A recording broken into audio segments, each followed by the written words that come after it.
most important thing to understand is that whatever problem you're facing in any area of life, from money to weight to alcohol to whatever, somebody out there has been in a worse situation than you, figured it out, overcome the problem, and it now has the answers that you need to accelerate your progress. So please don't let your ego get in the way. If your ego is getting in the way of you reaching your full potential and helping other people, it's a very selfish way of going about it. And you're really holding other people back from having the best life. Welcome to the Fitness CEO Podcast. Optimization, efficiency, and execution, my friends. These are the common themes that we're going to learn today from a dear friend of mine, Mr. Craig Ballantyne, who I've been working with, connecting with for over a decade now. He is a former Fit Body Bootcamp owner, founder of Turbulence Training, the owner of Early to Rise, the author of the Perfect Day Formula, and just a wealth of experience and knowledge. And his zone of genius is optimization, efficiency, execution, and profitability. So super excited to introduce my friend, Mr. Craig Ballantyne, to the show. Welcome back, my dear friend Craig Ballantyne, to the Fitness CEO Podcast. Man, this is going to be a lot of fun. So here we are in Cancun, Mexico, a place where you've recently moved the last few years through COVID and all that. 2 years, yep. And we're launching our mastermind workshop, and you're one of our keynotes. So that's just to kind of set the tone for the audience, why a different background. But just want to welcome you to the show. And Craig, man, you've just been a dear friend of mine, of Bedros, of the Fit Body Bootcamp brand for over 10 years. Yeah, man. So a lot of value you've been able to portray. The topic of this episode, I want to kind of bring it back to Craig 1.0 because a lot of our audience are... It's like minus 1.0. Even better. But are looking to make a big change, launch a passion-based fitness business, and, that requires growth. So take us back through memory lane and kind of give us a little backstory before you got your start writing for Men's Health and, the success you've achieved. Who were you like? And give us the rundown. Yeah, absolutely. And I will say that I have been a 4-time Fit Body Bootcamp owner, and we just sold our last one in Charleston, South Carolina, to what I call like the next generation of owners and fitness experts. So it's pretty awesome. So if we go back in time, before I was a 4-time Fit Body Bootcamp owner, so I'm from Canada and I grew up there, and I wanted to be a strength and conditioning coach in the National Hockey League. You're from Michigan, so you can kind of sort of get the hockey thing. Oh yeah. Yeah. And so that was like in Canada, you grew up and when you were a teenager, you drank beer and played hockey, or you played hockey and then drank beer. It didn't matter which order, but you were doing those two things in most nights. And so I went to college and I just looked like it was around the time when strength coaches were actually a thing in the NHL, and it was right around the time that the internet came around. So my first year of university was the first year that my university had email addresses. This is very important because if I didn't, if the internet didn't come around, I'd never meet Bedros, and wouldn't be here and all that sort of stuff. And Bedros probably wouldn't have invented Fit Body Bootcamp. So, anyways, I go to school to do that, and I become a personal trainer, and I see that all of the strength coaches in the NHL have a master's degree in exercise physiology or exercise science. I do that, and I'm very good at school. I'm one of those people who is excellent at school, at retaining knowledge, memory, all that sort of stuff, regurgitating the Krebs cycle and all that sort of stuff from carbohydrate breakdown. I'm really good at that stuff. I'm not really good at being a Matt Wilbur or being like a high energy trainer. And that type of stuff drained me. So when I became a personal trainer, and I was a personal trainer for a couple of years in downtown Toronto to literally the richest people in Canada. I have trained Canada's richest man. And funny thing about rich people is just because they're rich and smart in one area doesn't mean they're smart in other areas. I've saw this guy do the dumbest exercises you would ever see just because somebody told him to do it, and he thought he was doing something right, but it was dumb. Anyways, so just because people are rich doesn't mean that they're smart and everything. So always, be skeptical. So anyways, I did that, and I got drained by the end of the day. And around the same time, I started writing for Men's Health magazine, which gave me critical credibility is a phrase that I use. And I think that's very important for anybody who's starting a passion-based fitness business, is you want to have critical credibility. It doesn't mean that you have to write for Men's Health magazine. It doesn't mean you have to be on TV. If you can be on TV, it's great. But even writing for your local newspaper gives you critical credibility in the community. And that allows you to make greater connections faster with other organizations, with the nutrition shop, the massage therapist, the other people who are going to send you clients, the doctors, etc. And so being a pillar of community through that critical credibility is key. And I was able to leverage that online because at the time I was 25 years old, wrote for Men's Health, got lucky, by writing for them. I just sent them one of my email newsletters and got into the magazine. And by doing that, I was able to then network online, because I'm an introverted person by nature. I was able to network online with people who were, quote unquote, famous in the fitness world at the time, which then allowed me to interview them and then allowed them to tell their email lists about my email list and my interview and grow my email list. And then I started selling information products online and workout programs and workout videos, and it evolved over time. And then after doing that for about 10 years, that's when I met Bedros, and Bedros and I connected. I sent him a book and in the mail, and I just been following him, said, hey, you're going to like this book. Can't remember what it was. Wish I could remember. Then he sent me one back, and the next thing you know, he invites me out to join his mastermind group, and by email, and I signed up like that. And then we met in 2009. We started our own mastermind in 2010. So I knew him at the time that he was figuring out the first iteration of FitBody. Yeah, so that was the early years. Love that. Let's talk about the transformation that you went on. And this is just, I know you're an open book, but you were a binge drinker at the time, and then, kind of transitioning to connecting with Men's Health, and then just your career skyrocketing, all that you just went through. What were the shifts that, you made in your mind? And the reason I ask is because people, our audience, need to make those shifts from a growth perspective to get to the next level, to launch a business. Mm-hmm. So, how did that show up for you? Well, I actually thought that I was always going to be one of those people who worked at who joined a company and worked for them for a long time, like being part of a team, doing stuff. And so I did work for a nutrition company for a while, but I just became unemployable. And I'm an unemployable person. In what way? I don't like other people's rules imposed upon me. I like the world to play by my rules, and that's how I've kind of operated for for decades. How can I make the world operate by my rules? Well, I don't take calls at a certain time. I only do calls between certain hours. I don't work certain days. I don't work Wednesdays anymore. I just don't work Wednesdays. Wednesday's family day. I just don't work. And I work when people are sleeping, and I don't work when people are awake. And I just do things on my own. Because again, I have these introverted tendencies that I like to be left alone, and that's difficult when you're a personal trainer. So I played by somebody else's rules for a while. Anyways, so it was that I've always kept, but when I decided that I want to go to another level, it's putting myself around those people. And so Bedros and I became really good friends. From 2010 to 2019, we spent a lot of time together. We probably had dinner solo, just me and him, probably 100 times, maybe 200 times. And he writes about me in Man Up, page 54 and 55, for people that are keeping score, and about, him hanging around me helped him become more disciplined.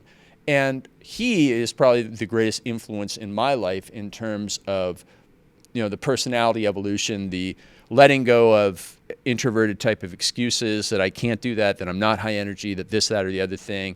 And just watching him, I just watch him go into a room and greet everybody in the room and be what I call California cool.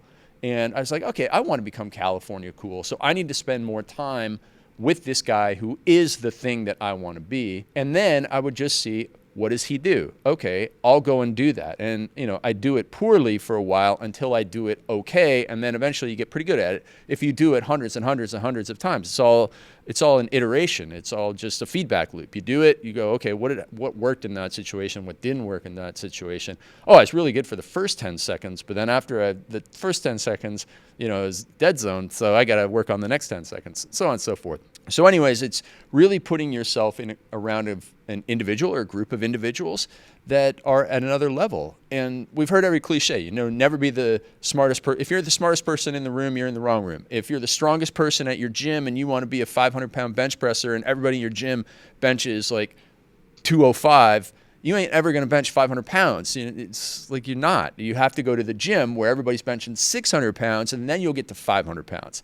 And you got to be the weakest person in the room. If you want to be in the fitness industry and you want to start a fitness business, you got to be at places like the Fit Body Bootcamp Mastermind. You got to go to those places where the people are, and the stuff will rub off on you. That's very important. Totally. One thing you talked about that journey in terms of meeting B and you gleaning insight from him, but him doing the same for you, is about your just relentless discipline. And, I think probably a lot of that comes factory installed, but discipline is just incredibly incredibly important to achieve any sort of success.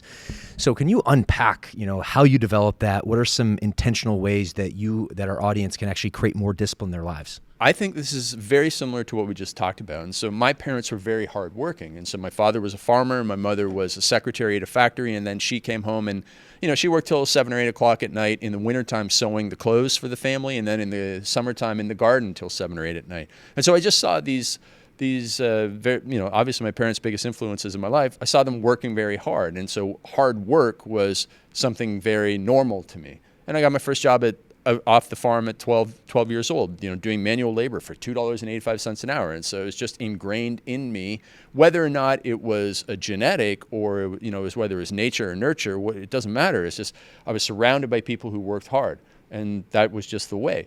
And so again, when it comes to the discipline side of things, I will actually say that by nature, I'm just like everybody else. I'd like to just sit around, watch TV, and eat chocolate cake for breakfast and all that sort of stuff. But I realized that at many points in my life, there were points when it's like you've gotten to an okay level of success, whether, graduated high school or graduated college, and like, okay, great, I've done okay. And if you want to go to the next level, you can't just rely on willpower. You got to build the systems.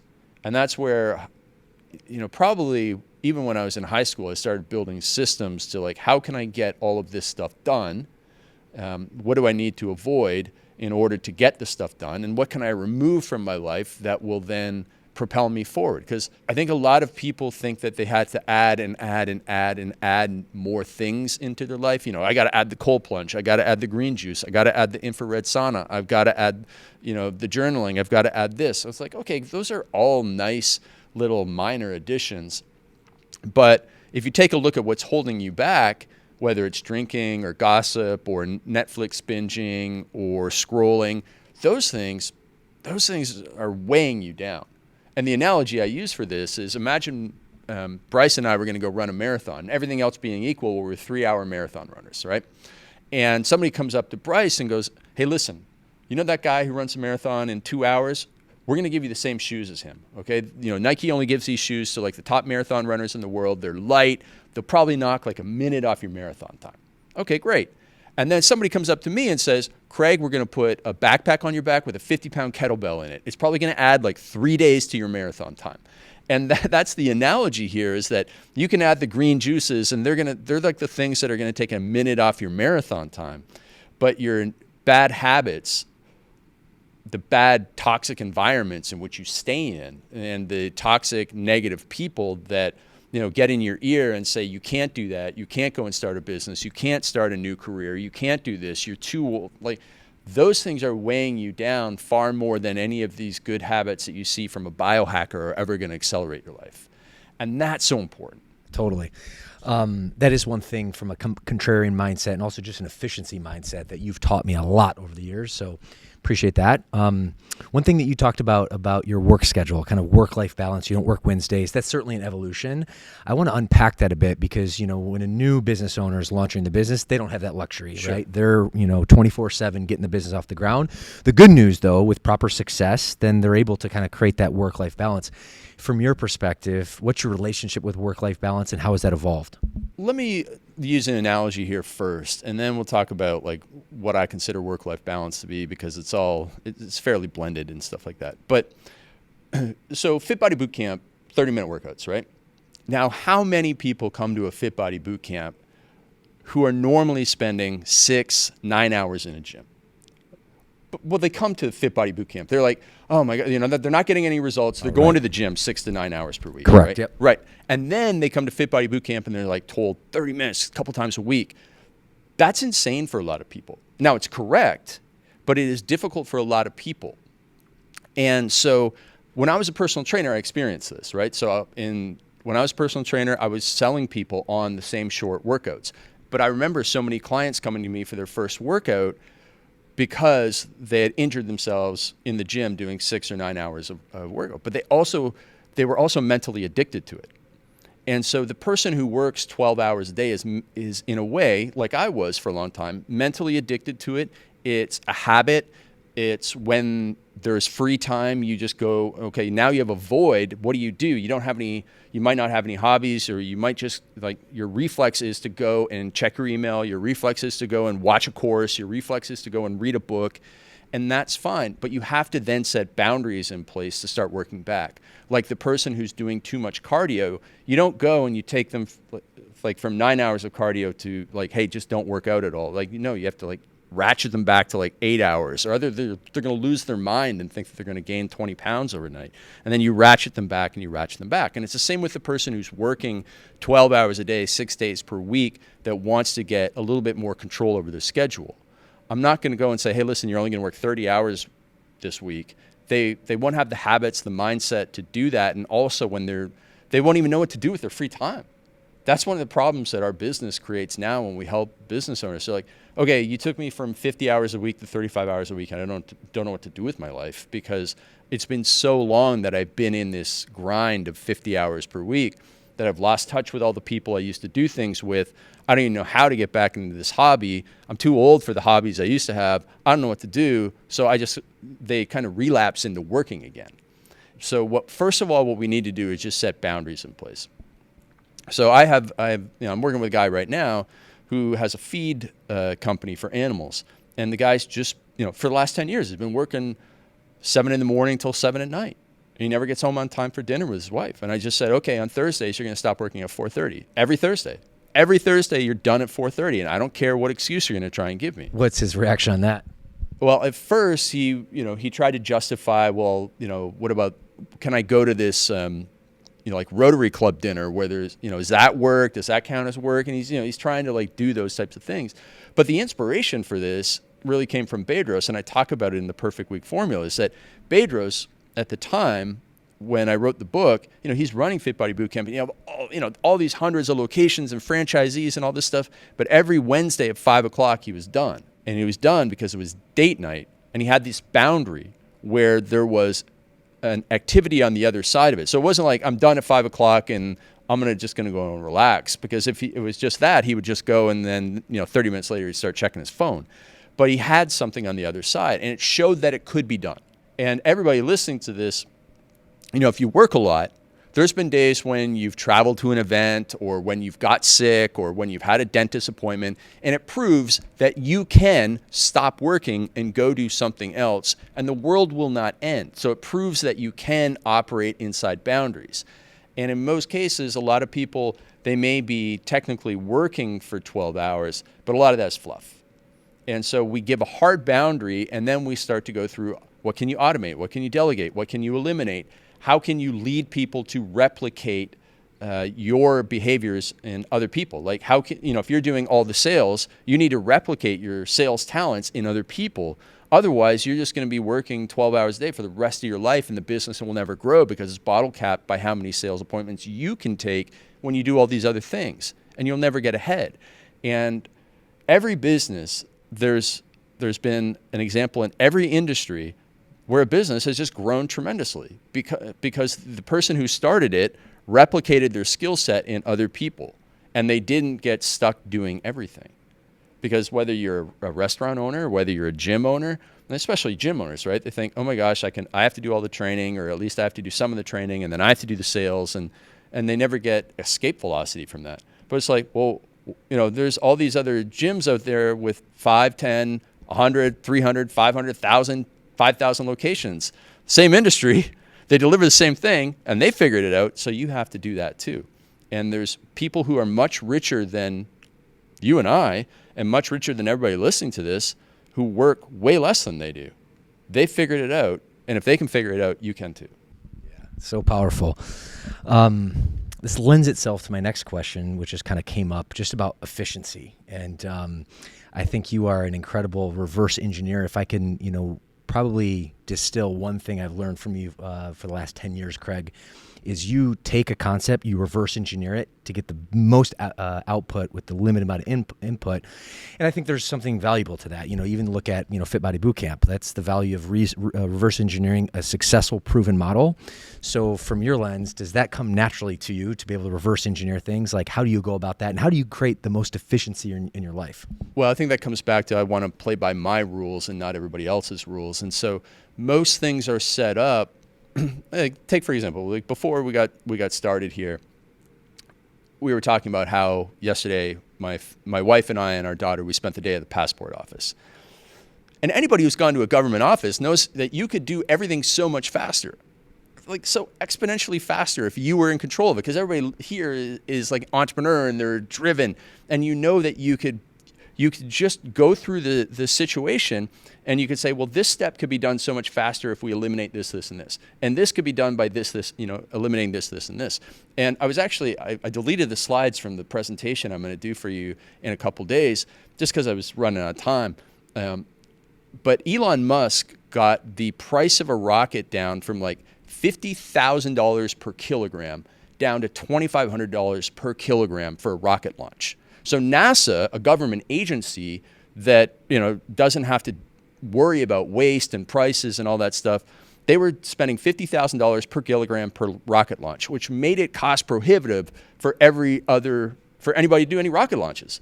And so Elon just questioned everything. And he had this great quote that I took out of the presentation. I may have to add it back in. But he said, all rules except for physics are created by people, and people are idiots. People are idiots. People are creating the rules that we play by. And so idiots have created the rules. And so therefore, the rules are not good rules. And if you just make up your own rules, they're probably going to be a lot more efficient and more successful than what the idiots have created. And that is so true. And so every time somebody came to him and said, it's this price because this costs this much, and he would say, well, get it cheaper. And when I had my first job for a nutrition company, I had a boss who would not accept no. Like, hey, we want to make this supplement and we want these ingredients in the pill. And it was physically impossible at the price he wanted. And so but he would just say, that's what I want. I don't care what you tell me is possible or not impossible. That's what you're going to do. That's your job, to get these ingredients in the pill at this price. Do you understand that? Yes. Okay, then go and do it, and don't come back until it's done. And that's the same way that Elon worked. And so going back to the question, like reverse engineering things, there's just so much waste in everything. Even in this podcast, when you were saying that, I was thinking, well, this podcast will be a good podcast, will be a YouTube video. But what else could it be? And if you take a look at a guy like Ed Milet or Brendan Burchard or people that are cranking out so much content, one podcast becomes 100 pieces of content. And so if the work that you do is one and done, that's very inefficient. And this also is not just for people that podcast, because you're sitting there and you're going, well, I don't have a podcast. I just want to be a great gym owner. Awesome. You're also working the 12 hours per day. And you go through and you do billing and you do this, that, and the other thing. And what you need to do is next time you go through and you do the billing, you screen record everything and you talk over it, and then you show somebody else how to do it. And now you've delegated something. You've eliminated it from yours. And then what they do is to make it to the next level is they go through it and then they do a written version of it and they improve the system. Their job is to improve the system and make it even more efficient. And now you've gone from spending an hour and a half every week doing your billing to downloading it to somebody else who is then their job is to make it more efficient. Now they're only doing it in an hour a week, and you're paying them substantially less than the value of your time so that you can go out and sell more. And that's how you get escape velocity in a business, by that replication. And so that's the way that you have to think about everything that you do, is that how can I use every part of the pig from what I'm doing in one situation? How can I get way more out of this than what I'm doing? And if this is the normal way that people do something, that means it's wrong, because people are idiots. on average. And so how are they doing it? Well, why are they doing it that way? Why wouldn't they do it any other way? And how can we do it better? You have to be asking, how can I do it better? Every time one of my clients says, oh, I went to an event, I'm like, okay, tell me about the meals. Tell me about the breaks that they had. Tell me about, did they run on time? Because we run a lot of events, and I want our events to always be better and better. What were their swag bags like? What did they give in there? How did you feel about, was there confusion when you arrived at the hotel? What was their first night like? I'm just obsessed with how can we make things better by learning it from other people. So with all that said, you do have to look at how things are being done and then just sit down and figure out how can each step of that be better, more efficient, more effective, and then all of a sudden what you're creating, whether it's a Fit Body Bootcamp location or whether it's a nutrition shop or whatever, will be so much better than what else is out there, that the word of mouth will spread, that it won't cost you that much in marketing, get new customers, and your people will be happier, so they'll keep on coming back, so your retention will be so much greater than the competition, and that's how you're going to get so much further ahead. Yeah, I love that. And you are definitely a master at that, which I've learned so much. So Craig, you've also been branded the world's most disciplined man, so we've hit the discipline aspect, we've hit the efficiency aspect.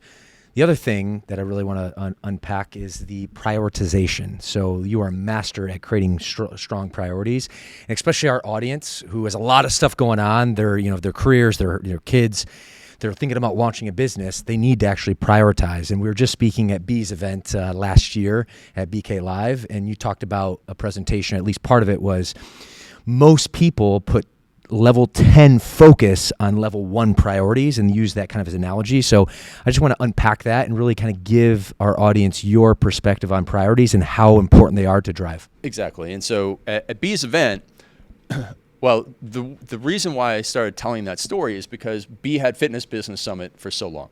And I remember in 2018, I remember at that event, I think that was the year that Joel Weldon was there and doing the MCs and stuff. And I remember looking out at the crowd, and that was probably his biggest crowd. And that might have been his last year that he did it. And I remember looking out and thinking, I see so many familiar faces in the audience. These people have come for the last 5 years or 7 years or however long he's been doing it at the level that I've been speaking at. And these people are in the same situation.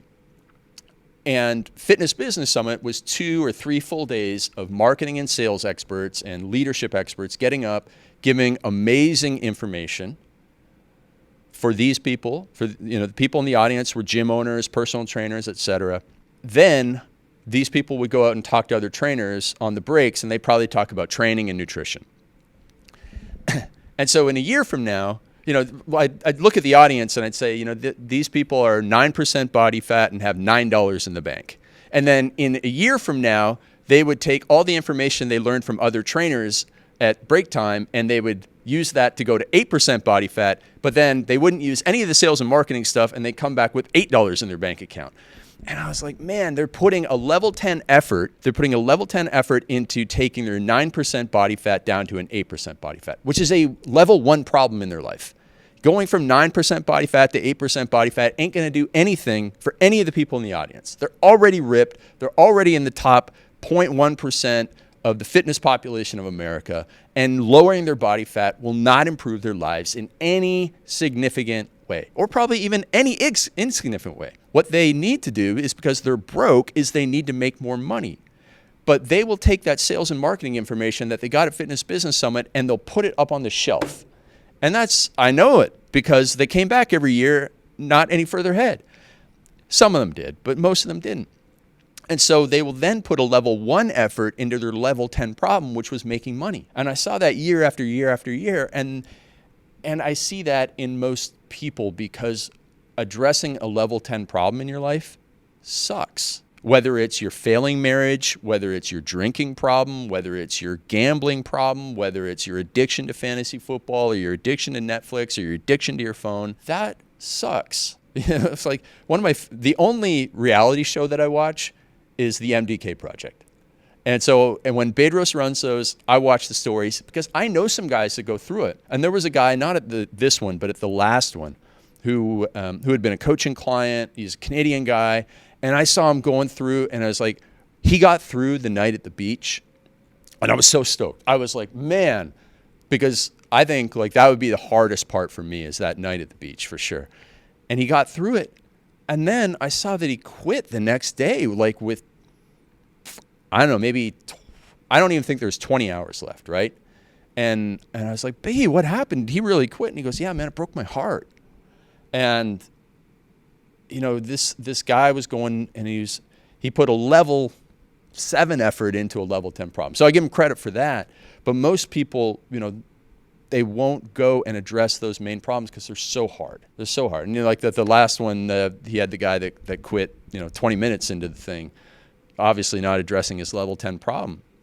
And it's difficult. So this is a very important thing for everybody to do. And, you know, if you're watching this, just hit pause and just write down, what's your level 10 problem in life? Is it your marriage? Is it your business? Is it your financial matters? Is it your relationship with your kids? What is it? What is your level 10 problem? And then be honest and ask yourself, what level of effort am I putting into fixing this problem? 3, 5, 7, 9, 1, be honest. And, you know, if you're a business owner, getting customers into your business is, for most people, it's like a level 8, 9, or 10 problem. And I see what people do with their days. You know, they do these long morning routines. They do the cold plunge and the infrared sauna and the workout and all this stuff. So their health is great, but they don't need to improve their health. They need to get more leads. And then they go and they answer some emails, and then they, you know, they're the practitioner of the thing, and then they maybe do a team meeting, and then they try and do 15 minutes where they write an email to their list to get leads, and that's all they do to get leads. And so your level 10 problem is you need more leads, and you put 15 minutes in a day because of all the other busy work. And so you're not prioritizing that properly. First of all, getting people to understand what their level 10 problem is and how much time and effort they're putting into it gives them a cold bucket of water to the face, and then they can start to rearrange everything so that they're opening up blocks of time specifically for that, but also so for them to go, you know what, I don't even know where to start with my level 10 problem. I don't know how to fix my marriage. I don't know how to stop drinking.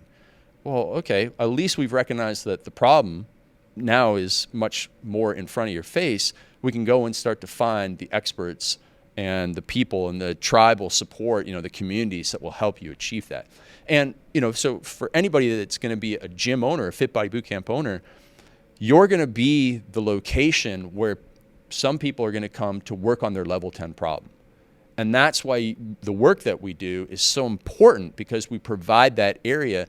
And you have to understand that, like, it just doesn't stop there. You have to be the support and the community. And that was one of the greatest things about being a Fit Body Bootcamp owner was, you know, my partner Daniel sent me a picture the other day of all the people at the final workout, and it was just like, man, you could see the love and the support and the community, and they did all these beach workouts and all this stuff. And that's what you need to provide, but that's what also you need to find when you're trying to fix your level 10 problem, is you need to find that tribal support and community, because you ain't going to do it all alone on Lonely Entrepreneur Island, which is another thing I'm going to be talking about in the presentation. Because, you know, if you just try and be a lone wolf out there and, you know, watch a couple videos online and do it, that's not enough. You need to get involved with people who have solved the problem that you're going through right now. My friends, if you haven't noticed by now, the topic of this conversation, the theme is really self-mastery, how to optimize yourself, because you need to do that in life, but of course to be a really successful business owner. And there is no better person to learn that from the guy that I'm staring at right now. On that same vein, I want to talk about ego. Ego is something that we all have, but I feel like, especially for young entrepreneurs, young leaders, it can get in the way of their success and actually inhibit them. So, you know, Craig, from outside eyes, looking at your journey over the last decade, as we've been friends, I've been following you, et cetera, I've just seen such a massive amount of growth in all areas of your life. So, you know, how has your relationship been with ego? How have you, you know, overcame that? And what's your, you know, recommendations, advice to our audience on how to better manage their ego for success? Man, it's definitely been one of my biggest hindrances. It was certainly early on. So, you know, way back early in my career, I was making some okay money on my own as a solo person, as a lone wolf, and I could have afforded a mentor. I could have set my ego aside and got a mentor so much earlier. I could have got a mentor about 3 years earlier, but my ego got in the way, I think. And I thought I knew it all, and I thought I didn't need help. And when I finally asked for help and got a person who had been there, done that, and achieved what I wanted to achieve, my business grew exponentially. It's embarrassing to look back on it and see what did that cost me, because it didn't just cost me 3 good years, because each good year would have compounded into so much more. And so it's not like, okay, I went like that, and I just would have went like that earlier. No, I would have went like that because of the power of getting the help earlier would have been so much more valuable. So, I was like the young men that you just described. It's just like ego get in the way, thinking I knew everything. And I don't know everything. I still don't know everything. And I'm always asking, now that I'm a father and married, I'm always asking for help from people who look like they have better marriages, or not better marriages, but great marriages for longer periods of time. It's like, okay, listen, you've been married for 15 years and it looks like your marriage is great. Download some stuff to me. Reverse engineering, Craig. Right. This is what you do. Right. And it's like also going back to like the kettlebell and the backpack, tell me what not to do so that I can avoid the mistakes that you may have made. You're friends with John Gordon, Catherine Gordon. Do you know them? No. Oh, well, I mean, John Gordon's... John Gordon, author John Gordon? Yeah. They have a book called Relationship Grit, and they're brutally honest about how bad their marriage was really early on. And it's a very helpful book on what not to do. And so that's a good book. And I mean, he's, I think he was on the Empire Show with Bedros back when we did that. But he's absolutely somebody you need to have on especially because you're doing the leadership stuff. Yeah, he's really great. And Catherine's pretty awesome too. I've been on her podcast. But they have a book, the Relationship Grit book. Michelle and I found out about it, like, we got to read this book. Oh, okay. Here's what not to do. Awesome. That just saved us so many, stressful days. And then 5 Love Languages is as cheesy as you might think it is. This is essential reading for people in relationships, and now there's like 5 love languages for team members, and 5 love languages for your business and for your kids and for everything, right? So, whatever situation you're in, that is a good book too. And then I've hired marriage coaches, and I haven't hired a fathering coach yet, but I just like Sharon Savatsa. I'm like, dude, tell me everything.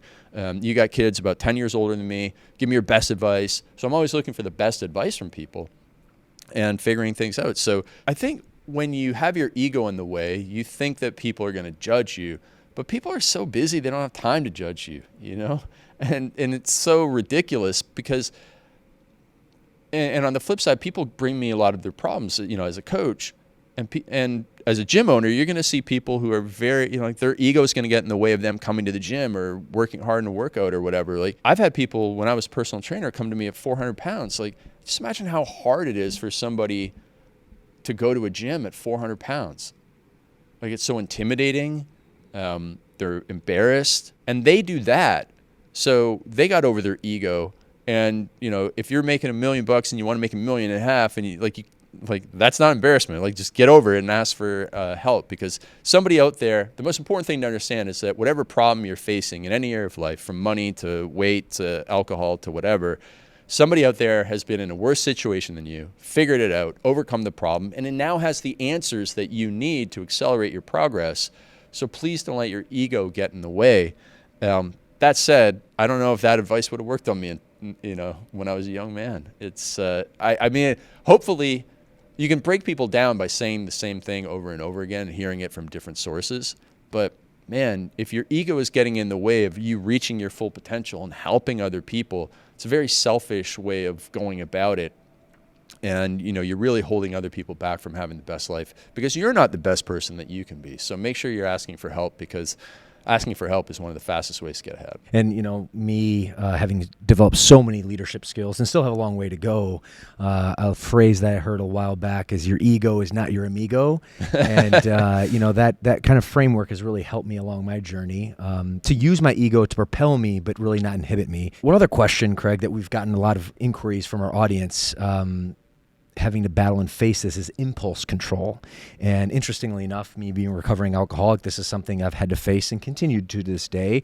Think about our clients at the gym. They know they should not be, eating excess amounts of fast food and sugar, but they have a hard time with impulse control. It's the same with, gym owners and people in general. So from your lens, what's your relationship like? And then what are some strategies how to create better impulse control? Well, impulse control, the highest level, it depends on where you are in your own personal evolution, but the highest level of fighting against impulse control is the phrase who are you when nobody's looking? And so, what's your integrity like? And if you say that, I don't drink and, I don't eat crappy foods and you struggle with impulse control, one thing to think about is, who am I when nobody is looking? If there was for years have just said, listen, imagine there's a camera on you all the time.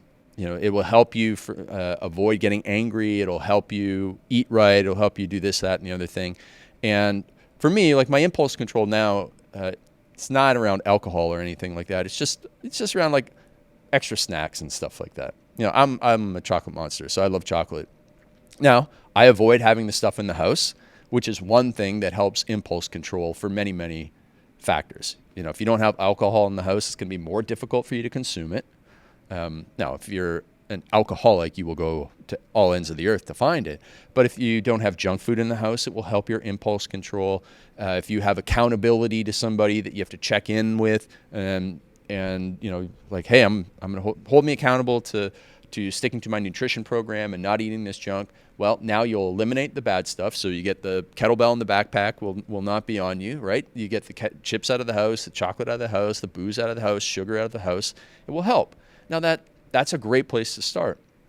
But when that stuff is in front of you, that's when you have to rely on the accountability. That's when you have to rely on the higher self. That's when you have to rely on long-term vision. That's when you have to think about your kids and how important it is for you to stick and be, to your integrity for their future, so that, they see you acting in the right way, that they see you healthy, that, so it becomes about doing stuff for more than yourself and for a greater purpose, and a greater purpose not just for other people, but for yourself as well, so that you've continued to evolve and you step into your greatest potential. Because that ultimately, when you get to the point where your greatest potential is the main driver for you, you're way ahead of the pack. And that's the thing that can help you go to the next level.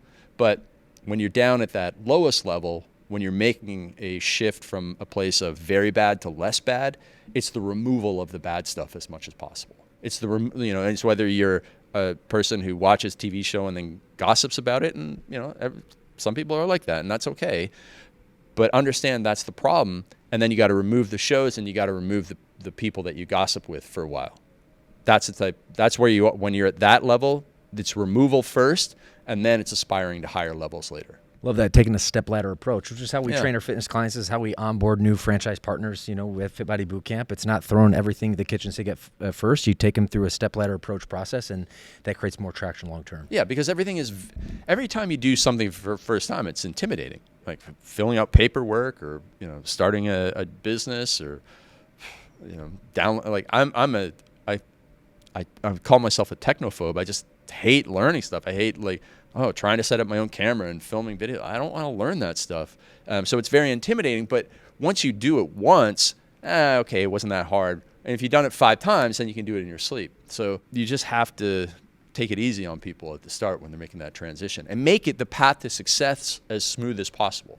Make the path to success as smooth as possible. And you do that by eliminating the negatives, and then setting yourself up for quick victories so that you get a positive dopamine hit, and then you come back and you get a bit of momentum, and you have the motivation to come back and keep on going and doing more. So speaking of success, one question that I wanted to make sure that I hit, especially as we spoke at BK Live, I actually had Phil Heath on the podcast, which dropped a couple months ago or so. Cool. So I definitely highly encourage all our audience to watch that episode. Just, Phil Heath, 7-time Mr. Olympia champion, just absolutely incredible. One of the things that you're going to be teaching our mastermind crew in the next couple days is one of the big secrets that you learned and wanted to basically be able to teach our audience. So I wanted to tee you up from Phil. From Phil. So if you could just humor me and be able to provide that context, I think that will help our audience develop a winning type mindset. We watch a lot of speakers, and I thought Phil told a really powerful story that I think, unfortunately, a lot of people in the audience missed the importance of this. And I don't know if it's just because I really value and use the habit that he talked about, but I think it's really important, and unfortunately, I don't think enough people saw that one because he was quickly on to something else. But he talked about how it's a really cool story. Like when I tell the story, I get goosebumps. It's not even my story. But so Phil Heath won the Mr. Olympia 7 times in a row. But before that, he lost the Mr. Olympia. He didn't just go the first time and win it. And the year before he won it for the first time, it was down to him and Jay Cutler. And Jay Cutler, I don't know, he won it like 4 times in a row. It's like Lee Haney won it 7 times in a row, and like Dorian won it 7 times. It's like you could only win the Mr. Olympia if you're going to win it 7 times in a row, apparently. Anyway, so yeah, exactly. So so Jay Cutler and Phil Heath are up, and they're about to call the winner, and they call the winner's name, and it's Jay. And Phil said, "I watched the tape," and that's the big thing. Is Phil watched the tape, and if you talk to you hear the stories of almost any great performer in life, is they watch the tape. And that's what Phil said. You got to watch the tape back. And I've heard this story about U2, that U2, the rock band, would watch the tape of the night before. So they do the concert in LA, and then somehow they get the tape. I don't know if this is true or not, but they would watch the tape of the show, and they would criticize their own performance and look at where can we do better. Where can we do better next show? Oh, we need to be quicker in the transition from this song to this song. Or, maybe Bono went on a rant and it was awesome, or maybe it fell flat and he's like, oh, now we're saying that again. But the same with Phil. And so Phil was watching this tape, and he said as soon as Jay's name was called, Phil said he exhaled with relief. And that's when he realized... Phil exhaled or Jay did? Phil exhaled with relief, because Phil said, I was not ready to be a winner. And then that fueled Phil over the next year, that Phil's body was ready to win. His conditioning, everything was right on point, but mentally he wasn't there. So maybe he was holding himself back in the posing, or maybe he was holding himself back in a way in his training. Maybe he was, but he was not ready to be the Mr. Olympia. And so the next year then, because he watched that and he was like, oh my God, and probably nobody else would have noticed it, but Phil knew himself, and he was like, I exhaled with relief that I didn't win because I was not mentally ready to be the champion. And so then he spent the next year working on his mindset, in addition to obviously training harder. And maybe because he fixed his mindset, he trained harder and he dieted harder. And next year he came in and won it. And then it was 6 more years of winning. But maybe he would have just kind of coasted the next year if he didn't watch that. And, as the t-shirt says, flip the switch, right? So I thought that was very important. Because most people go through life only future pacing. They only think about what they're going to get. And they don't look at how they performed on a daily, weekly, monthly, yearly basis. They don't do their own performance reviews. And if you're an entrepreneur, nobody's doing a performance review of you unless you're one of those people who ask your team to do a performance review of you, which is very, very few entrepreneurs. And so are you watching the tape back? I would imagine that I'm not sure if Matt Wilbur does this, but I bet you he's probably filmed some of his trainers taking people through training sessions, and then they sit down, they watch the tape, and it's like, okay, here's how we're going to make you better. Or actually, through his influence, this is a part of our 12-week new coaches onboarding playbook. They meet with their head coach, and we get them on game film, right, and then review the tape. And any power lifter, they watch their squat performance. It's like, oh, at this point you're not pushing your hips back further enough, and then they go and train that. But most people go through life never, ever looking back. And because you never look back on your performance, you never make the cause and effect correlation between, oh, every day I'm tired at 2 o'clock in the afternoon. I feel like I could have a nap.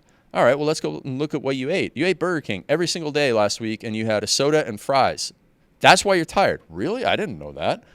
Most people never go through life connecting those dots, and therefore they don't make any changes, which is why they never get ahead.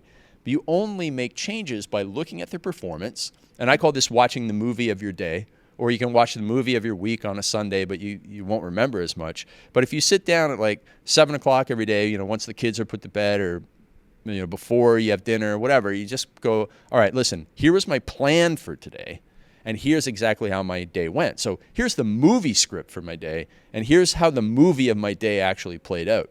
And so I wanted to get up at 6 o'clock. Oh, I actually hit the snooze button twice, so I got up at 6:20.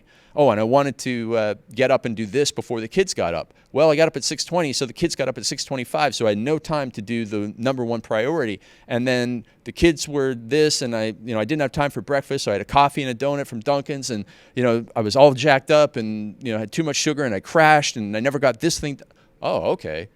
So we need to make some course corrections after watching the movie every day. Most important thing you need to do is get up without hitting the snooze button. And then if you're getting up because you're hitting the snooze button because you're going to bed too late, it's actually you need to fix your bedtime. Most people don't realize this, but getting to bed on time is like the key cornerstone habit in you being a successful person.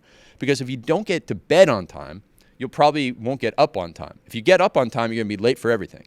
And if you don't get to bed on time, you probably won't get enough sleep, and you're going to be underperforming all day long. So if you could just fix one habit in your life, that would be like a keystone element habit that would then knock down a whole bunch more good dominoes, it's actually going to bed on time.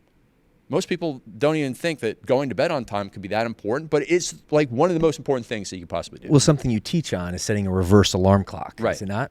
Yeah, and most people don't even know what that is, and that's an alarm that goes off an hour before your bedtime. Because, and listen, I was guilty of this. The reason why I know this and know the importance of this is because I spent so many nights, it's 11:30. I want to go to bed at 10:30. I'm going to be so tired tomorrow. I'm going to go to bed like 9 o'clock tomorrow night because I'm going to be so tired all day long. And I get up and I'm so tired all day long. And then the next night I look up, all of a sudden it's 11:30 and I haven't gone to bed on time. I'm like, I got to fix this. And then so I started looking into ways to fix it. And one of them is the reverse alarm, which is if you want to go to bed at 10:30, the alarm goes off at 9:30. When the alarm goes off at 9:30, you shut down all your electronics, laptop, iPhone, iPad, everything. You stop social media. You get off that stuff because it's always like the last email you check or the last social media post that you check that fires you up so much that you can't sleep for another 4 hours. You shut that down an hour before bed, and then you move into what's called old school activities. Somebody called this Amish hour, by the way. I don't know if it's a thing or not. Like the branding. Yeah, exactly. So, what are you left with? Well, you can read a book. You can talk to your kids. You can talk to your spouse. You can make your lunch. You can do the dishes. You can have a bath. You can meditate. You can cuddle. You can do anything that doesn't fire you up with screens, and you actually get to bed on time. And especially if you start reading, you'll probably fall asleep early, and that's going to be a game changer for you. So doing something like that is such a powerful little habit that's, sure, it's boring. It sucks. You're not going to be like cool. All right, well, you're 35 years old or 40 or 45. You ain't cool anyways, no matter what you do. So you may as well just embrace it and get on with it because, only kids like 21 years old are cool and you're not 21. So move on from trying to be cool and catching up with all these TV shows and stuff and get to bed on time. That's going to be so much more valuable for you, and you're going to be a cool, successful business owner because you got to bed on time and it's successful. Love that in so many ways. And going back to the self-reflection, I mean, that is so important. Kobe Bryant, I learned a lot from him. He used to, coach his athletes, and he used to say, like on tape, he used to watch his like biggest losses in the most painful games, which is so painful to watch, but it's so valuable. It certainly worked for him, and I didn't catch that when Phil had laid that out at BK Live. So that's a really good observation. When I was a bad speaker, it was painful to watch the bad presentations, but I had to watch the bad presentations to see where could I make the biggest impact in my presentation that would get me from a 1 out of 10 to a 2 out of 10. Okay, now I'm at a 2 out of 10. What can I do to take me to a 3 or 4 out of 10? Now I'm a 4 out of 10. What can I do? So I would watch my game tape. The other thing that I did is I watched the game tape of 2 other types of people. And what I mean by that is I wanted to be a better speaker. And so I watched the game tape of other speakers. And I would watch the game tape of pastors, and I would watch the game tape of X-rated comedians. Because here are 2 different populations that held the audience's attention for an hour of their time with no notes. Those people are like the top professionals. So you could watch like a Stephen Furtick, and you could watch like a Louis C.K. or a Dave Chappelle. Now, obviously, very different messages, but it was the same audience outcome. What did they do?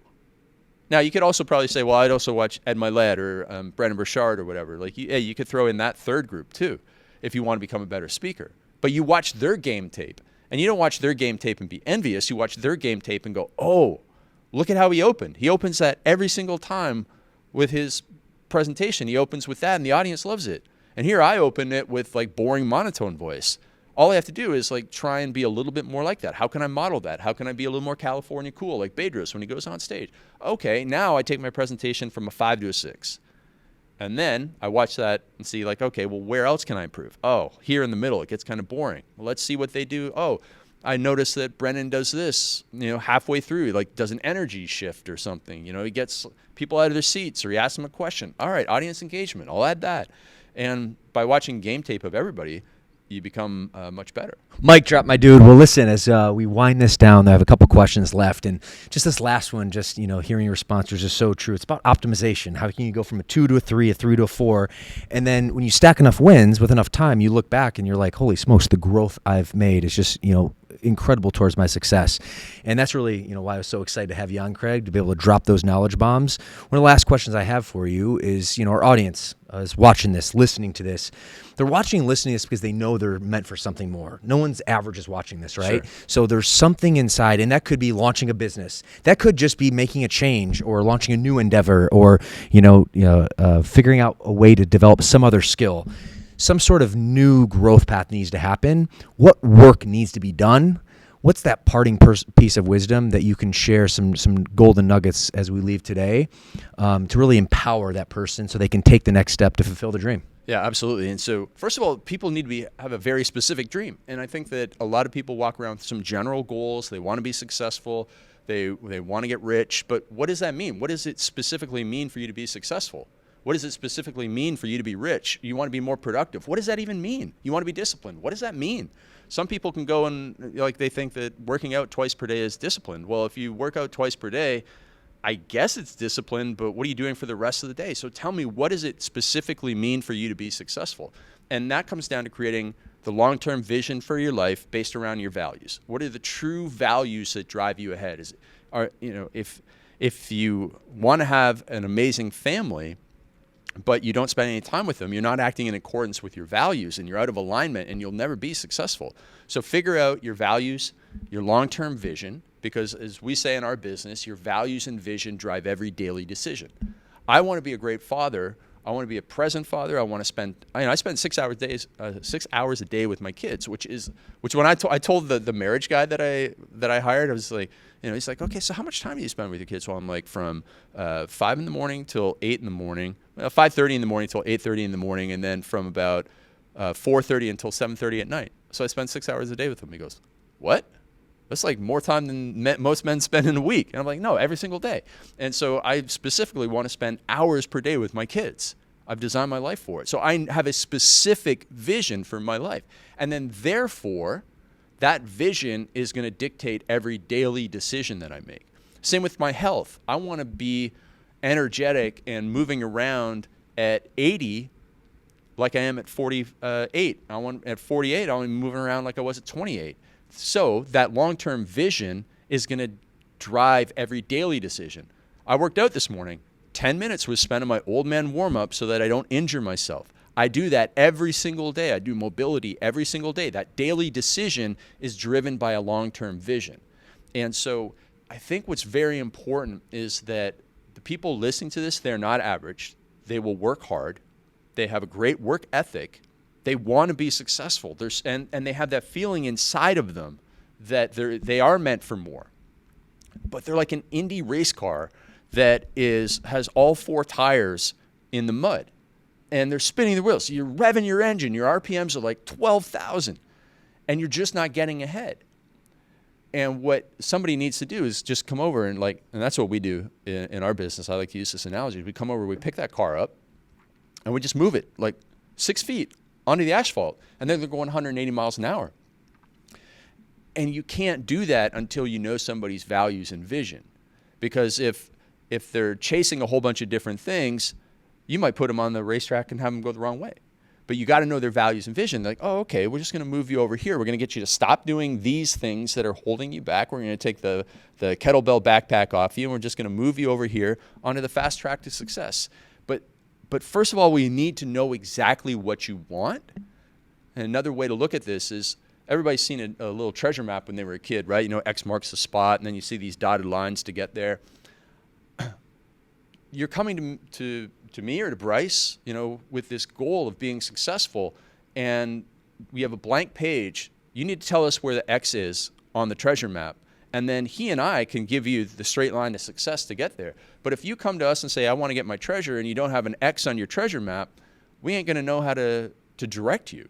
So we need to figure that out. And so spending time in that self-reflection, introspection, figuring out what really matters to you and what doesn't really matter to you. That's the tough part. There's a lot of things that people want to do in their lives. And I understand when you're an ambitious person, you want to do so much, but you have to let go of a lot of things. If you want to do great things, you have to do fewer things. So focus on the few things that you absolutely positively must do in your lifetime. And then we'll just build you a straight line for success on that. But you got to narrow it down. Friends, I mean, this is so impactful and so important in my business journey. So, Craig, I want to thank you for that insight because everyone wants to chase the big dream, the big goal, which is super important, but it's the intangible. It's the daily work. It's the optimization. It's the creating discipline. It's to, be able to create better impulse control systems that we've covered today, which is, really going to unlock the parking brake towards your success in your life. So. Absolutely. My last question for you. I want to say, Craig, the last time I had you in the show, the name of the show was the Fitness Franchise Podcast. Since then, we've rebranded. And that was at HQ. It was at HQ, yeah. So the podcast is updated last year, I think probably about 60 episodes, the Fitness CEO Podcast. Awesome. So my question to you as I leave you today, being that the name of the podcast is the Fitness CEO, what does it mean to be a CEO to you in your life, Craig? Listen, if you're going to be the CEO, that means that you have people that you are serving, right? And so servant leadership, you're on board with it. I'm on board with it. It means lifting the other people up. And so when you are a CEO, your job is to provide an environment in which everyone involved in your organization can flourish. Provide an environment in which everybody in your environment can flourish. And so if as a father CEO, that means providing a safe home. It means providing presents for my children, by physical presents, in addition to presents. My daughter loves Mimi, so a Minnie, as they call her down to, they call Minnie Mouse Mimi here in Mexico. So everything in our house is Minnie Mouse right now, but not providing Minnie Mouse gifts to your children, but providing physical presents and mental presence. You can be physical with your phone, but I want to provide my kids with physical presence, mental presence, and love, and a safe home, and all of the things so that they flourish.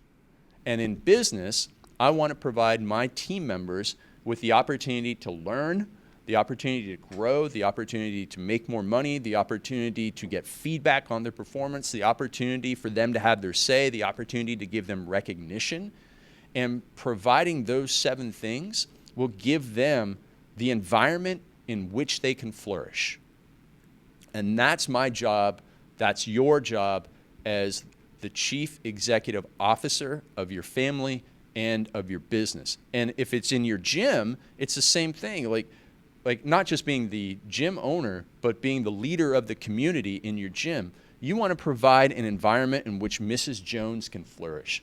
And Mrs. Jones, her definition of flourishing, which is also important to understand, like, Mrs. Jones, what's your specific definition of success here at the gym? Well, I want to have energy. I want to lose this many pounds. I want to make some friends, and I want to, get in and out of here pretty quick. Awesome. And you provide that environment for her so that she flourishes.